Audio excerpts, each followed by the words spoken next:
Dès que j'avais la caméra et la pellicule, je dévidais la pellicule dans la caméra, le plus près possible de mon lit, presque on pourrait dire. Alors là, j'ai relativement fait un travail pour... Parce qu'il fallait aussi que j'éclate dans la mesure où j'avais fait avant... j'avais fait 4 longs métrages avant et des courts métrages, et aucun n'était jamais parvenu au public. Donc il fallait que je fasse quelque chose qui était plus travaillé pour arriver à sortir mes films, simplement. Dans la mesure où j'étais complètement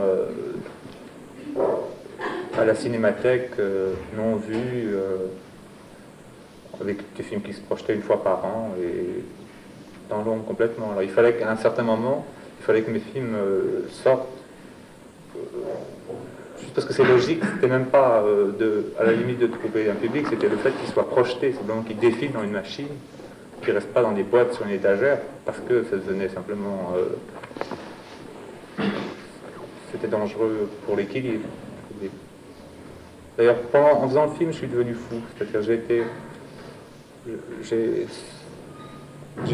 au départ, je voulais jouer le film moi-même. Puis j'étais incapable de le faire. Et alors, je me suis arrêté et j'ai commencé à déambuler dans Rome. Puis je suis rentré dans la Villa Médicis la nuit. J'ai fractionné une porte. Puis je me suis fait arrêter par des carabinieri, puis je me suis retrouvé à l'asile psychiatrique à Rome. On m'a fait des électrochocs. Ce qui est arrivé à Clémenti aussi, juste à peu près à la même époque. Puis bon, c'est un espèce de lavage de cerveau. Alors c'est très compliqué de s'en tirer parce qu'on perd complètement la mémoire. Et ensuite, j'étais en camisole de force, attaché sur un lit. Et il a fallu que j'ai envie de sortir, parce qu'on ne sort que si on a envie de sortir. Hein. C'est très difficile de sortir d'un asile psychiatrique. Et je suis sorti pour faire le film, enfin pour reprendre le film, parce que j'avais déjà commencé. Et je suis sorti, j'ai commencé à écrire des choses sur un calepin qui était complètement schizophrène. C'était des points d'exclamation, des points d'interrogation, quelque chose dans ce genre-là. Sur un calepin, j'ai commencé à avoir envie de refaire le film et je suis sorti. Alors, il n'y avait pas de différence entre ma liberté et le film, à la limite, pendant un certain moment. Et puis après, je l'ai redistancé, et puis c'est devenu effectivement ce que vous dites, un produit de la civilisation, oui. Mais à un moment précis, la tâche qu'on a par rapport à l'œuvre, elle est complètement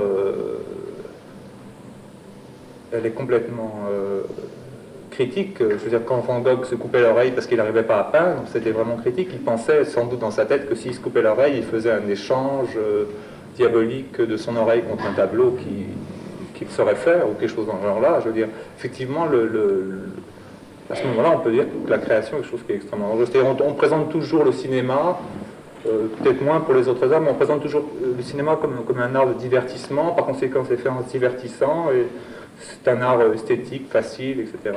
Mais en fait, c'est quelque chose qui est aussi difficile à sortir que... À l'école, on apprend que la poésie appartient quelque part à la douleur, mais le cinéma, on n'a jamais eu cette idée. Je veux dire, quand un critique écrit sur un film, il dit jamais ce film a coûté extrêmement de peine aux acteurs qui l'ont fait, ou a été extrêmement dangereux pour leur équilibre. Je veux dire, c'est vraiment quelque chose du bien-être, le cinéma. Alors en fait, ça appartient à comme n'importe quel art, à quelque chose qui est extrêmement difficile. Ceci dit, je veux dire, c'est pas pour ça que ça lui donne de la valeur. C'est pas ces choses-là qui parlent à travers un film.